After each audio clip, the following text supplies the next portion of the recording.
उन पर हमले टाल दिए गए हैं। तो इस वक्त की बड़ी महत्वपूर्ण खबर से हम आपको रूबरू करा रहे हैं, जहां पर अमेरिकी राष्ट्रपति डोनाल्ड ट्रंप ने अपने सोशल मीडिया हैंडल ली है, सकारात्मक कदम की तरफ आगे बढ़ रहे हैं। अमेरिका ईरान के बीच संवाद बेहतर चल रहा है, 5 दिन तक पावर प्लांट पर अटैक नहीं किए जाएंगे। तो ट्रंप के ऐलान के बाद तेल के दाम गिरे हैं।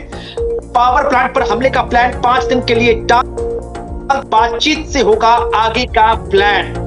तो अमेरिकी राष्ट्रपति डोनाल्ड ट्रंप ने कहा कि अमेरिका ईरान के साथ अच्छी बातचीत हो रही है। पिछले 2 दिन में यूएस ईरान के बीच बेहतर संवाद हुआ है और इसी संवाद के आधार पर अगले 5 दिन के लिए पावर प्लांट पर जो अटैक है वो टाले जा रहे हैं। अमेरिकी राष्ट्रपति डोनाल्ड ट्रंप ने कहा कि बातचीत से आगे का रास्ता तय किया जाएगा। आपके सामने हम सोशल मीडिया हैंडल पर एक्स पर जो पोस्ट किया गया है वो लगातार दिखा भी रहे हैं कि अमेरिका ईरान इजराइल युद्ध लगातार अपने विध्वंसक मोड से गुजर रहा था और इन तमाम चीजों के बीच पावर प्लांट पर हमले का जो प्लान है अगले 5 दिन के लिए टाल दिया गया है। अमेरिकी राष्ट्रपति डोनाल्ड ट्रंप ने ये बयान दिया है क्योंकि लगातार हर कोई कह रहा था कि आज का दिन काफी महत्वपूर्ण है, क्योंकि 48 घंटे के अंदर अगर स्ट्रेट हार्मोज नहीं खोला तो अब ईरान पर घातक हमले किए जाएंगे। तो लगातार लोग उसके काउंटडाउन की तरफ निगाहें लगाए बैठे थे, लेकिन इसी बीच ट्रंप के ऐलान के बाद अब काफी महत्वपूर्ण निर्णायक मोड़ पर यह युद्ध या इसे कहा जाए कि स्थिति पहुंच गई है।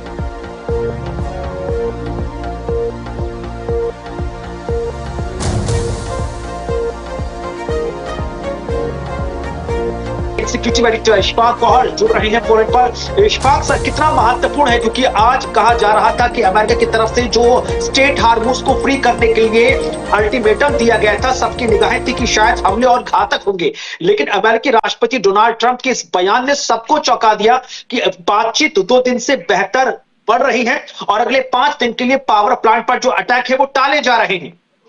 देखिए, ये एक बिल्कुल बड़ी बात है और जिस तरीके से सबकी नजरें आज रात पर लगी थी, क्योंकि तकरीबन 3-4 बजे के आसपास वो डेडलाइन खत्म होनी थी जो अमेरिका के सदर डोनाल्ड ट्रंप की तरफ से ईरान को दे दी गई थी कि स्ट्रेट ऑफ हॉर्मुज को जो है वो खोल दिया जाए, लेकिन ईरान ने साफ कर दिया था कि यहाँ पर हर एक को चलने की इजाजत है, लेकिन उन लोगों को चलने की इजाजत नहीं है जो ईरान के खिलाफ जंग में लगे हैं, और उन जहाजों को बिल्कुल भी चलने नहीं देंगे। और उन्होंने कंटिन्यूसली यहीं तक नहीं रुके, बल्कि ईरान ने साफ कर दिया कि अगर कहीं पर भी हमारे पावर प्रोजेक्टों को नुकसान पहुंचाने की कोशिश की गई तो उसका बदला जो होगा वो बड़ा खतरनाक होगा, क्योंकि जो अंडरग्राउंड केबलिंग समंदर के अंदर है उसको तहस नहस किया जाएगा और जो आईडीज है वो ब्लास्ट करके पूरी दुनिया तक एक पैगाम दिया जाएगा कि ईरान खामोश नहीं अब की बार बैठेगा। एक तरफ से ये चल रहा था, दूसरी तरफ से अगर आप देखेंगे कि डोनाल्ड ट्रंप अनएक्सपेक्टेड कई बार बयान दे चुके हैं और अनएक्सपेक्टेड बयानों में आज का बयान जो थोड़ी देर पहले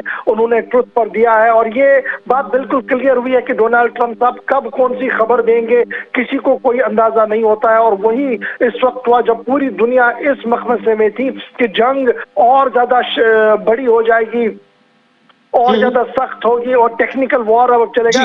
डोनाल्ड ट्रंप ने जो 5 दिन की अलाइनमेंट यहाँ डाल दिया कि 5 दिनों तक इंफ्रास्ट्रक्चर पर कोई हमला नहीं होगा, और पिछले 2 दिन से जो बातचीत चल रही है वो प्रोडक्टिव है। अब ये एक बड़ा सवाल है कि ट्रंप ये कह रहे हैं कि 2 दिन से हम बातचीत कर रहे हैं।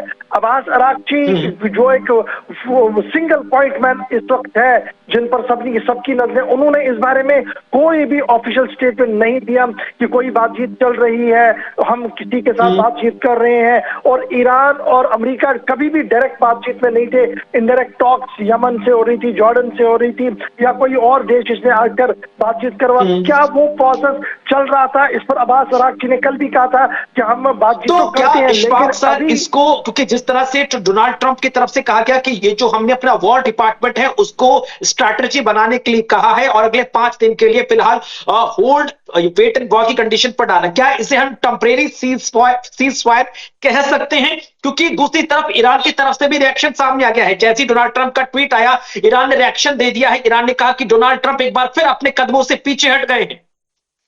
देखिए, मैं वही बात बता रहा हूं, तो बातचीत डायरेक्टली कहीं पर नहीं हो रही थी। जो हमें पता है, क्योंकि हम इस वॉर को बड़े क्लोजली देख रहे हैं, ईरान के जो टॉप डिप्लोमेट्स हैं उनके साथ हमारे बातचीत हो रही थी, कहीं पर भी इस तरीके की बात नहीं थी कि कोई बात ट्रैक 1 या ट्रैक 2 पर हो रही है। लेकिन जो प्रेशर यूएस पर इस वक्त बना हुआ था कि आप स्टेट ऑफ हॉर्न्स को नहीं खोल पा रहे हैं, आपके अपने अलायंस, यूरोपियन अलायंस बाहर चले गए हैं, नेटो के मुल्क आपके साथ खड़े नहीं है, और कहीं ना कहीं इस वक्त यूएस जो था वो अकेला इस जंग में पड़ा हुआ था। एक तरफ से इजराइल था, एक तरफ से यूएस था, और इसमें अगर कोई भी हमले इस वक्त होते तो उसके नतीजे बड़े खतरनाक होते और कहीं ना कहीं यूएस को काफी नुकसान होता। हमने देखा कि यूएस जो अलाइड फोर्सेस है उन्होंने इराक से अपनी बेसिस खाली कर दी है, और जब कल बैलिस्टिक मिसाइल चले उसके बाद पूरी जंग की स्ट्रेटजी चेंज हो गई, और वो बैलिस्टिक मिसाइल अगर हवा में ही खत्म हुए, लेकिन ईरान ने ये साफ कर दिया कि आने वाले दिनों में स्ट्रेटजी ईरान की बड़ी सख्त होगी। वो सारा प्रेशर कहीं ना कहीं यूएस पर था, और यही वजह है कि यूएस का एक बड़ा डिसीजन थोड़ी देर पहले आया है जिसमें उन्होंने कहा कि मैंने वॉर डिपार्टमेंट को कहा कि आप 5 दिन के लिए रुक जाइए। ये 5 दिन का पॉज जो है, ये 5 दिन तक चल पाएगा या 5 दिन से पहले ही डोनाल्ड ट्रंप साहब कोई और जंग की कहानी सामने रखेंगे, ये देखने वाली बात होगी। ठीक। अब क्योंकि जैसा आपने कहा कि भाई डोनाल्ड ट्रंप बड़े ही अनप्रेडिक्टेबल हैं, वो कब क्या करते हैं, कब सुबह क्या फैसला करें, शाम तक किस कंक्लूजन पर पहुंचे, किसी को पता नहीं है। जिस तरह का रिएक्शन अब ईरान की तरफ से आया है कि डोनाल्ड ट्रंप पीछे हटे हैं, इजराइल का रिएक्शन का वेट किया जा रहा है। इजराइल का रिएक्शन कितना महत्वपूर्ण हो जाता है सर? देखिए, इजराइल का रिएक्शन इसमें ज्यादा कोई महत्वपूर्ण नहीं रहेगा क्योंकि ये अनएक्सपेक्टेड है। इजराइल तो चाहता है कि जंग जारी रहे क्योंकि उनके आसपास जो तबाहियां पिछले 3 दिन में हुई हैं वो सबके सामने है। लेकिन देखिए, इस अनाउंसमेंट के बाद वर्ल्ड मार्केट में थोड़ी सी स्टेबिलिटी आई है। ऑयल प्राइसेस एक ट्वीट से नीचे आना शुरू हो गए हैं, यानी सिर्फ अभी एक अनाउंसमेंट हुई है कि आप 5 दिन कोई हमला नहीं करेंगे तो ऑयल प्राइस लगभग डाउन होना शुरू हो गई, और एक राहत है। ये जो एनर्जी क्राइसिस इस वक्त दुनिया भर के अंदर है, उस क्राइसिस से कहीं ना कहीं थोड़ी सी राहत उन देशों को मिलेगी जिनको अभी इसकी बहुत ज्यादा जरूरत है। लेकिन एक बहुत बड़ा सवाल यह है कि क्या आज रात को कोई हमला नहीं होगा? क्या ईरान और ये इजराइल जो है, इजरायली आइडिया फोर्सेस जो है, क्या वो ईरान को निशाना नहीं बनाएंगे?